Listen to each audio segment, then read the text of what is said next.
Yeah, there's a rumor flying around about a player that could be reunited with the Detroit Lions, a former All-Pro at a great position of need. But we also just picked up someone at this position. So in this video, I'm going to talk about who it is, does it fit, do I like it? Because I want to give my opinion on this one too, that I think I'm going to make some of you happy and I'm going to make a lot of you very upset. And so I'm a little nervous. I'm a little nervous right now.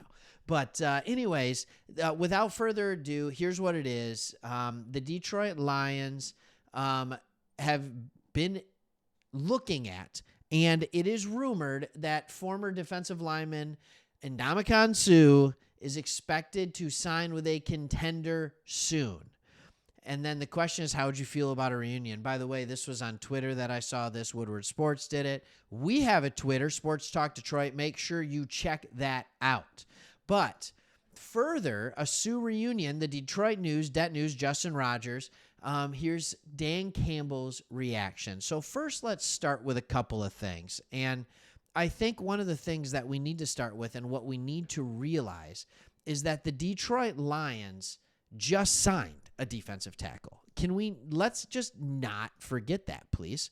All right. I don't want to forget that. We just signed a defensive tackle, and he was by the name of Tyson Alualu. All right. So this is a guy who spent the last 5 years in Pittsburgh, was in multiple places before that.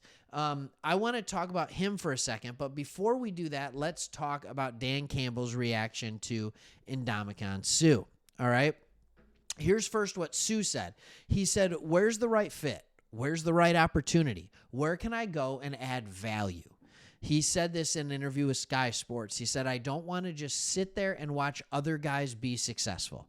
Have options. That's the key. Make decisions from there. That's why we haven't seen Suh playing on a team this year. He joined Philly late in the year last year. There's rumors out there that he also Philly is interested in him. A day ago, there was an article that came out that Philly would like to bring him into play. That's a little different because they have some D tackles that would absolutely play over him. And at the same time, he also admitted that he went and had a visit with the Baltimore Ravens last month. I think if he came back to Detroit, he'd be a team that he probably could get some playing time, and it would be a contender. So it kind of does check all the boxes. But here's what Dan Campbell said. He goes, yeah, listen, Brad Holmes has looked at all of it. Campbell said, we haven't overlooked anybody.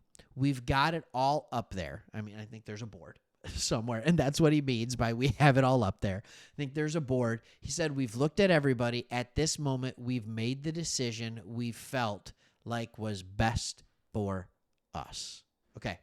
Does that sound like a quote of somebody saying, yeah, we're still thinking about it. We're thinking about bringing Suh in and all that kind of stuff. Or does it sound like a decision that they have said, we've already made it? He said, we've made the decision that's felt best for us. So who is this Tyson Alualu guy? All right. So he's 36 years old. He was drafted in 2010. He was the number 10 overall selection by the Jacksonville Jaguars. And honestly, he played a ton of snaps in the first 6-7 years of his career and was just always a middle to low level starter for the beginning of his career. And then in 2017, he signs with Pittsburgh. He goes there and he just flat out doesn't play as much. Instead of getting anywhere from 600 or 700 to 900 snaps, depending on health, he's getting 300 to 450, which isn't bad. He's just a rotation piece. And he has the two best years of his career in 2019 and 2020 with PFF grades of 80 and 89. But his last 2 years, not good. 2021, he only played 57 total snaps. 2022, he played 291 with a defensive rating of 30.4. His tackling grade's been really bad the last 4 years. Ndamukong Suh, by the way, in that same time has been a little bit better. Ndamukong Suh is also 36 years old. He was also drafted in 2010, but he was number 2 overall by your Detroit Lions. All right? He is a guy who has played between 7 and 9 or almost 1,000 snaps every single year of his career until last year. The lowest grade he had was in Tampa Bay when he was a full-time starter, and he had a grade of 49.4. But last year when he was playing part-time, he came into Philadelphia late. He had a total grade of a 64.2. So I understand doing what's best for the team. Here's what Tyson Alualu is better at this point in his career based on what we're looking at. He is flat out a better pass rusher. He has been a better pass rusher, and he's had a better pass rush grade than Ndamukong Suh has. Not by a significant margin, but he does have a better pass rush grade. His tackling grade, not good. His pass rush grade, good.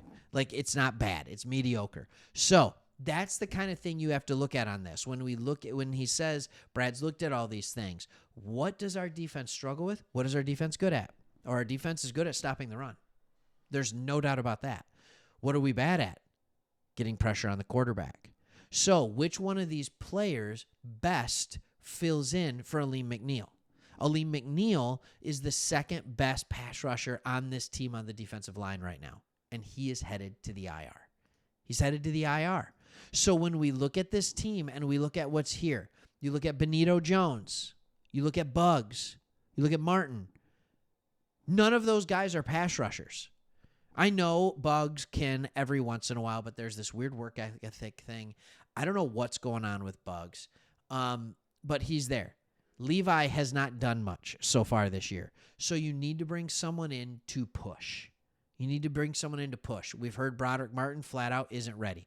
They're still talking about pad level with this guy. Like, come on. It's like week 14, right? We're still talking about pad level with him, and we knew it was going to be a project coming out. But anyways, we're still talking about pad level. So what do we need right now? That's what we need. We don't need a guy who's just going to take up 2 blockers and play well against the run. That's what Suh does. That's what he does well at this point in his career.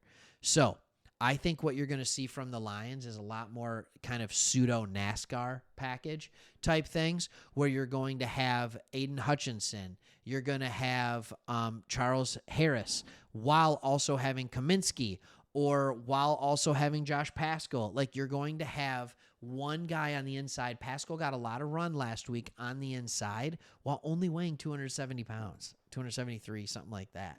All right, that's undersized. So you can't do it too much or you can find yourself in trouble. But Chicago this week might be a decent team to do it against because you want to get as much speed on the field as possible when you go against a guy like Justin Fields, and you want to make him make decisions as fast as humanly possible. So, I don't know. You let me know what you think. How would you feel about an Ndamukong Suh reunion? I actually told you I'd give you my opinion, so I guess I better right now. Ndamukong Suh was a very good player for the Detroit Lions. He was a dirty player, too, and I struggle with that at times. I'm just going to be honest with you. He hasn't been like that in a long time. So, a reunion for me, I would welcome it with open arms. But at the same time, even when you hear his quote to Sky Sports, like, I want to go to a place where I can go and I can play. I don't want to watch other guys do well. Does that sound like a Dan Campbell kind of guy? Does that sound like a Brad Holmes kind of guy? To me, it doesn't. And I think that's why they went with the other guy, Tyson. All right. Thanks for watching. Like, subscribe, comment. See ya.